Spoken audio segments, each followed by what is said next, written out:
भगवान महावीर स्वामी के मोक्ष हो जाने के बाद, बोलो भगवान महावीर स्वामी के मोक्ष हो जाने के 683 वर्ष के बाद में ग्रंथों का लेखन क्या हुआ, ग्रंथों का लेखन प्रारंभ हुआ। इसके पहले ग्रंथ नहीं थे। बोलो इसके पहले भगवान महावीर स्वामी के मोक्ष हो जाने के 683 वर्ष के बाद में ग्रंथों का लेखन क्या हुआ, ग्रंथों का लेखन है ना, ग्रंथों का लेखन प्रारंभ हुआ, ग्रंथों का लेखन है ना प्रारंभ हुआ। उसके पहले ग्रंथ नहीं थे। बोलो उसके पहले ग्रंथ नहीं थे। उनके मोक्ष हो जाने के बाद में ये ग्रंथों का क्या हुआ है, ग्रंथों का लेखन क्या किया गया है, प्रारंभ किया है। और दर्शन स्वामी के बाद में ग्रंथों का लेखन हुआ। फिर तो दर्शन भूत बले पुष्पन स्वामी ने सठखंडागम आदि अनेक ग्रंथों का धवला जय धवलादि मान आचार्य कुंद स्वामी ने 84 ग्रंथों का लेखन किया। कितने ग्रंथों का? 84 ग्रंथों का लेखन किया। उमा स्वामी महाराज ने तत्वार सूत्र ग्रंथ का लेखन किया। भट्टिकेर स्वामी ने मूलाचार ग्रंथ का लेखन किया। समंत्रबद्ध स्वामी ने रत्नकर्ण श्रावकाचार ग्रंथ का लेखन किया। आचार्य अमृत चंद्र स्वामी ने पुरुषार्थ सिद्धि उपाय जैसे महान ग्रंथ का लेखन किया। और उसके लिए सुत रूपी सलिल के लिए एक क्या किया, घड़ी में भर कर के रख दिया है ना। जैसे क्या होता है, गर्मी के समय में पानी का अभाव होता है तो छोटे से छोटे बर्तनों में हम पानी को क्या कर लेते हैं, भर लेते हैं। उसी प्रकार से क्या है कि छोटे छोटे पुस्तकों के रूप में शास्त्रों में उनके लिए क्या कर दिया, उनके लिए लिख दिया गया। एक एक ग्रंथों के लिए लिखते गए। कहीं ऐसा न हो कि सुत की परंपरा विच्छेद के लिए प्राप्त हो जाए, इसलिए शास्त्रों में उनके लिए रख दिया गया है ना। पंचम काल में अंग पूर्विका ज्ञान नहीं होगा। धीरे धीरे ज्ञान क्या कम, कैसे, जैसे मान लो पंखा है और पंखा चल रहा हो, क्या, जैसे पंखा फुल स्पीड में चल रहा हो। बोलो पंखा फुल स्पीड में चल रहा हो। और पंखा जैसे फुल स्पीड में चल रहा हो और अचानक क्या हो जाए, लाइट चली जाए। बोलो अचानक पंखा फुल स्पीड में चल रहा हो। बोलो पंखा फुल स्पीड में चल रहा हो और अचानक लाइट चली जाए। एक साथ बंद होता है या धीरे धीरे बंद होता है? पंखा एक साथ बंद नहीं होता है, वो धीरे धीरे धीरे धीरे धीरे धीरे धीरे, बोलो ना, धीरे धीरे घूमता रहता। और जैसे जैसे उसका पावर, बोलो जैसे जैसे उसका पावर कम होता जाता है, बोलो जैसे जैसे उसका, बोलो जैसे जैसे उसका पावर कम होता जाता है, वैसे वैसे पंखे की गति क्या होती जाती है, अवरुद्ध होती जाती है। और एक समय ऐसा आता है कि पंखा क्या हो जाता है, बंद हो जाता है। इसी प्रकार से केवल ज्ञान हुआ है ना, सुत केवली हुई, अंगों का ज्ञान हुआ और धीरे धीरे धीरे धीरे धीरे अंगों का ज्ञान क्या हो गया, समाप्त हो गया है ना। तो पंचम काल में अंग पूर्विका, और कितने अंग कहे, 11 अंग शास्त्रों में बताए गए। कितने अंग बताए गए हैं, बोलो कौन सा अंग? पहला पूजन में आता है, सरस्वती पूजन में पहलो आचारांग बखानो, दूजो सूत के तांग सो जानो। क्या बतलाया? पहलो आचारांग बखानो, पहला जो है उसका नाम क्या है, आचारांग। आचारांग क्या कहता है? आचारांग में कहा गया है ना कि प्रश्न किए कि हम हे स्वामी कैसे बैठे, बोलो कैसे बैठे, कैसे उठे, बोलो हाथ जोड़ के, कैसे बैठे, कैसे उठे, कैसे चले, कैसे, हाँ तो जोर से बोलो, कैसे खाएं, कैसे पिए, कैसे सोएं, जिससे हमें कर्म का बंध ना हो। बोलो जिससे हमें, फिर से बोलिएगा पूरे प्रश्न, हे स्वामी कदम चरे कदम चिट्ठे, कदमा से कदम से, कदम बुज्जिज्य भासिज्य, एवं पापम न बज्जति।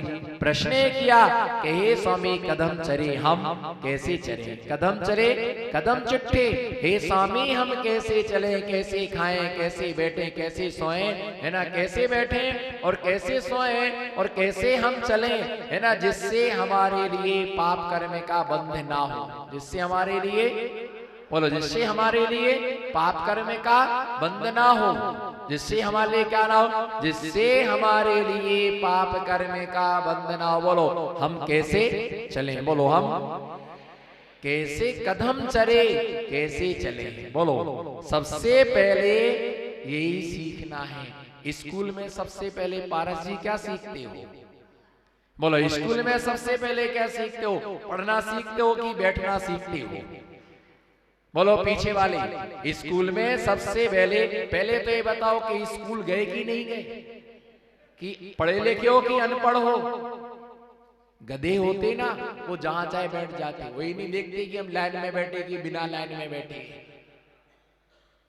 क्या होते हैं, बोलो गधे क्या होते, कहीं भी बैठ जाते। जानवर कहीं भी बैठ जाता है। जानवर और आदमी में यही अंतर है कि हमें अपने विवेक से बैठना, कि हमें कहाँ बैठना, कैसे। स्कूल में सबसे पहले क्या सिखाया था बहन जी, बोलो। सब अच्छे अच्छे कॉलेज के स्टूडेंट्स रहे, टीचर्स रहे, है ना, इंटेलिजेंट, सुपर इंटेलिजेंट आप रहे। आपने LLB, BSc, MSc, MTech, क्या बोलो, बोलो ना, मौन है क्या, MTech, बड़ी बड़ी डिग्रियां हैं। और जब आपकी चर्या क्रिया देखते तो ऐसे लगता कि MTech भी घुटना टेक, MTech भी। स्कूल में सबसे पहले क्या सिखाया जाता है, जवाब दो प्रतापगढ़ की चैतन्य आत्माओं। स्कूल में सबसे पहले क्या सिखाया जाता है, बैठना सिखाया जाता है। उसके बाद में बोलना सिखाया जाता है। पहले बोलना नहीं, पहले बैठना सिखाया जाता है। तो आचरण हम कैसे चले, तो जदम चरे कदम चरे, कदम चिट्टे, कदमासे कदम से कदम बुज्जे बाजे एवं पापण बजरी। तो गौतम स्वामी प्रश्न का उत्तर देते हैं, जदम चरे जदम चिट्ठी जदमासे जदम सरे जदम बुज्जे भासिजे एवं पापम न बज्जदी। हे साधक, हे श्रावक, हे श्रवण, यत्ना पूर्वक चलना, क्या यत्नाचार पूर्वक, अनि देख करके चलना। बोलो देख करके। एक किसका काम है देख करके चलना, मुनि महाराज का, आपका नहीं, आप तो आके मीच के चल। एक इसका काम है मुनि महाराज का, देख करके चलना। कदम चले कदम चिट्ठे, देख करके चलना। बोलो देख करके चलना, देख करके बैठना, देख करके सोना, और देख करके क्या, टीवी देख करके खाना। बोलो प्रतापगढ़ की रानी छेलना हो, क्या टीवी देख करके, हमने क्या कहा, देख करके खाना। बोलो देख करके खाना, देख के ही खाते हैं महाराज। सामने टीवी देखते रहते हैं और टीवी में क्या आ रहा ये देखते हैं, पर बीवी क्या ला रही ये नहीं देखते हैं। क्या टीवी में क्या आ रहा वो देखते हैं, थाली में क्या आ रहा वो नहीं देखते, है ना। आचार्य यही कहता है देख करके बैठना। बोलो देख करके बैठना, देख करके चलना, देख करके खाना, शोधन करके भोजन करना। सिर्फ मुनि महाराज का ही नियम नहीं है कि शोधन करके भोजन करें, आपको भी देख करके खाना चाहिए। और बाल निकल आए तो अंतराय करना, बाप रे बाप अंतराय, वो तो महाराज का है, हमारा कहाँ लिखा है। श्रावक को भी अंतराय करना। आपको तो कभी अंतराय हुआ ही नहीं होगा, नहीं हुआ। आपको अंतराय हुआ कभी, आपको अंतराय हुआ कभी भोजन में, नहीं हुआ। कह को होगा, देख के ही नहीं खाते हैं। देख के खाने का त्याग। और बाल निकल आया तो उसमें चटनी छुटा लेने की, बाल को छोड़ देने का, चटनी चाट लेने की। ऐसे ही तो करते हैं। दाल में बाल निकल आए तो क्या करते, बाल निकाल के फेंक देते, बाकी दाल खा लेते। कौन फेंके, नुकसान होगा। भैया ध्यान रख करके चलना, देख करके खाना, देख करके बैठना, देख करके उठना, देख करके चलना, सारी क्रियाएं देखभाल करके करना, इसका नाम क्या है? इससे पाप कर्म का बंध नहीं होता है। इसका नाम क्या है? आचारांग नाम का पहला अंग है। दूसरा क्या है? सूत्रकृतांग नाम का अंग है ना, जो क्या करता है? स्व समय पर समय का व्याख्यान करता है। तीसरा जो अंग है वह स्थानांग नाम का अंग है ना, जो क्या कहता है? जीव आदि के वेदों को क्या कहता है ना? जीव आदि के वेदों का कथन करता है। और चौथा जो समवाय अंग है, जो द्रव्यों की क्या बताता है ना? समानता बताता है। पांचवा जो व्याख्या प्रज्ञप्ति नाम का अंग है, वो जीव की गति आदि गमन आदि का व्याख्यान करता है कि जीव कौन सी गति से कौन सी गति में जाता है, गति कितनी होती है? बोलो कितनी गति होती है? कौन कौन सी? 4 गति होती, कौन कौन सी? मनुष्य गति, त्रियंच गति, देव गति, और आप कौन सी गति के हैं? बोलो आप कौन सी गति के हैं? मनुष्य गति। और घोड़ा, घोड़ा कौन सी गति का है? और गधा कौन सी गति का है? सामने देख लो, गधा कौन सी गति का है? अब ये बताओ, गधा आदमी को चलाता है या आदमी गधे को चलाता है? गधा आदमी को चलाता है या आदमी गधे को चलाता? मैंने तो ये देखा कि गधा आगे होता है और आदमी गधों का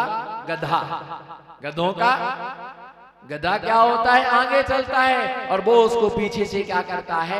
ये गधा त्रियंच गति का है और सौधर्मिंद्र देव गति का है। और नरक में रहने वाला जीव कौन सी गति का है? नरक गति का है। ये 4 गति है। कौन सी गति में जाना है ये बताता व्याख्या प्रज्ञप्ति। कौन सी गति में जाना चिराग भाई? कौन सी गति में जाना? मनुष्य गति से कौन सी गति में जाना है? कहाँ जाना है? कुछ तो बोलो। देव गति में जाना है। रिजर्वेशन हो गया?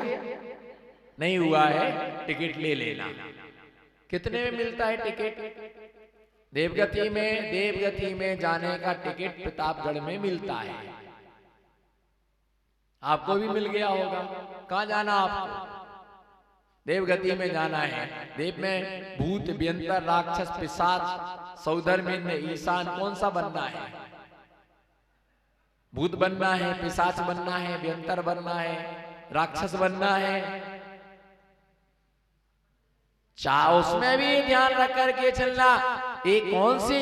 जो व्यक्ति धर्म करता है। देखो देवगति ऐसे नहीं मिलती है। जो व्यक्ति धर्म करता है, पुण्य करता है, साधुओं की सेवा करता है ना, भगवान जिनेंद्र की आराधना करता है, ऐसा जीव देवगति के लिए क्या होता है? किसके लिए प्राप्त? एकमात्र सम्यक दर्शन का पालन करने मात्र से जीव देवगति के लिए प्राप्त हो जाता है। नाग ने एक बार नमोकार मन सुनाओ, देवगति के लिए प्राप्त हो गए। मेंढक ने भगवान की भक्ति का भाव बनाया, वो देवगति के लिए प्राप्त हो गया, वो देवगति के लिए प्राप्त हो गया। और ये ध्यान रख के चलो, अच्छे काम ना कर सको तो कम से कम अनुमोदना तो करो। बोलो अच्छे काम, हाथ जोड़ो। अच्छे काम ना कर सको तो कम से कम अच्छे काम की। हेमबाहु नाम का व्यक्ति था और विनयवती नाम की एक महिला थी, उसने जिनालय बनवाया। जब उसने जिनालय बनवाया, उसमें रोज भगवान की पूजा करती थी। लेकिन हेमबाहु गरीब था, है ना, वो देखता था कि मैं जिनालय नहीं बनवा सका, मैं मंदिर नहीं बनवा सका, है ना, मैं भगवान की पूजा नहीं कर सकता, मेरे पास द्रव्य नहीं है। तो मालूम हो उसकी अनुमोदना करता था कि तुमने अच्छा काम किया। बोलो तुमने है ना, तुमने अच्छा काम किया। वो उसके काम की अनुमोदना करता था, तुमने अच्छा काम किया। इतनी उसकी अनुमोदना करने मात्र से वो जीव देवगति के लिए क्या हो गया? वो देवगति के लिए प्राप्त हो गया। तो मनुष्य मर के क्या है ना, अधिक परिग्रह रखोगे तो मर करके नरक में जाना पड़ेगा।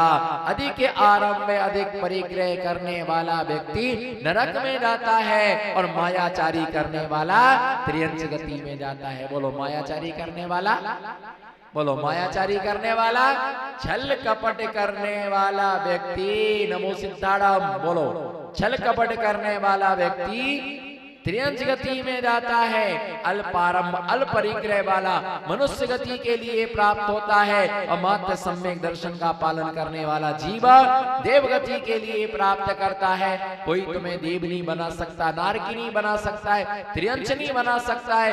ये हमारे आत्मा की परिणामों के ऊपर निर्भर है। मायाचारी करोगे तो पशु ही बनोगे, घोड़ा ही बनोगे, त्रियंच ही बनोगे, दुर्गति में जाओगे। और मां सम्यक का पालन करने वाला जीव देव गति के लिए क्या होता है?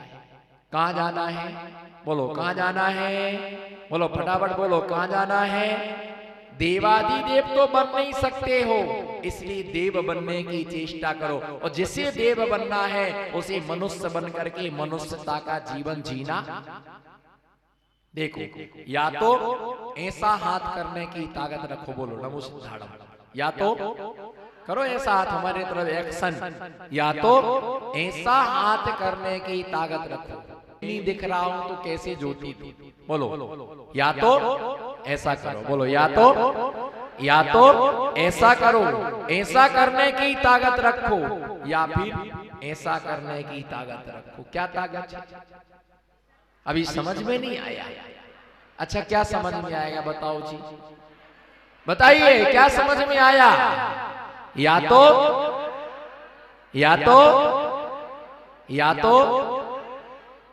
दुखी क्यों? हंस के बोलो ना, दुखी क्यों? हंस के बोलो, है ना? या तो बोलो, या तो ऐसा आहार लेने की ताकत रखो, बोलो या तो, बोलो या तो आहार लेने की ताकत रखो, बोलो या तो आहार लेने की ताकत रखो, बोलो या तो आहार लेने की ताकत रखो। और लेने की ताकत नहीं है तो कम से कम, मजा नहीं आया? जो ना बोले उसे पिछी और कमंडल की कसम, आज की जोरदार कसम है। पारा जी दुखी मत हो, मुस्कुराओ, सारा दुख किसी को है। बोलो या तो लेने की, बोलो या तो लेने की ताकत रखो, और लेने की ताकत नहीं है तो फिर, और देने की ताकत नहीं है तो फिर भारत देश को छोड़ करके जाओ। क्योंकि गद्दारों के लिए भारत देश में स्थान, गद्दारों के लिए जिसे ना लेना है और ना जिसे देना है उसे पाकिस्तान में जगह है, वहां पर जाओ। बोलो या तो लेने की ताकत, बोलो फिर लेने की ताकत नहीं है तो फिर हम में लेने की, हमारे तरफ देखो, वीर तो हम ही हैं, बाकी तो सब कायर है। मैं वीर हूं, वीर पुरुष हूं, वीर के शासन में मैंने जन्म लिया है। हमारे अंदर देखो, इधर हमारे अंदर, तुम्हारे घर में घुस करके दोनों हाथों से खाते हैं।